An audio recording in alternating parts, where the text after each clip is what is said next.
Good morning, South Florida. I'm Eric Yutzi. Here's a look at your top stories on this Friday. Shocking verdict in the penalty phase of the Parkland shooter's trial. 12 jurors recommending a life sentence without the possibility of parole instead of the death penalty.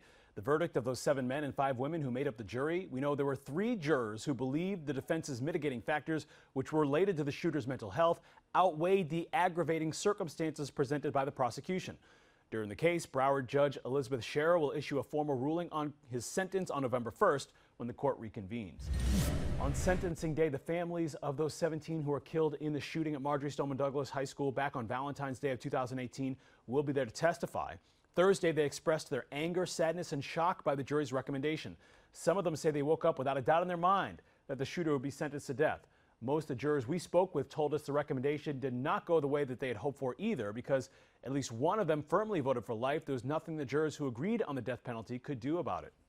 We've obtained a letter filed with the court from one of the jurors, Denise Cunha. She writes into the judge, in part, the deliberations were very tense and some jurors became extremely unhappy once I mentioned that I would vote for life. The families say they will continue to fight for gun safety laws to make sure it does not happen again. Afternoon downpours causing some intense flooding in the downtown Miami area on Thursday, leaving some drivers stuck. People seen walking through the streets because their cars would not move through those rising waters. Sky 10 over some of the floodwaters at Biscayne Boulevard and Northeast 6th Street. Miami police releasing a traffic alert warning drivers of several other drenched spots. High water vehicles were sent out to assist stranded drivers.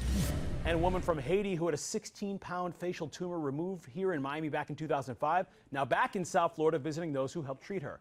Marley Cassius and her mother landing at Miami International Airport Thursday. Her tumor was the result of a genetic disease that can affect any bone in the body.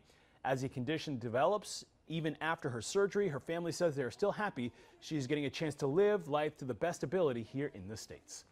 As breaking news happens, we'll keep you covered on air and online. Head to local10.com for more local news coverage and updates.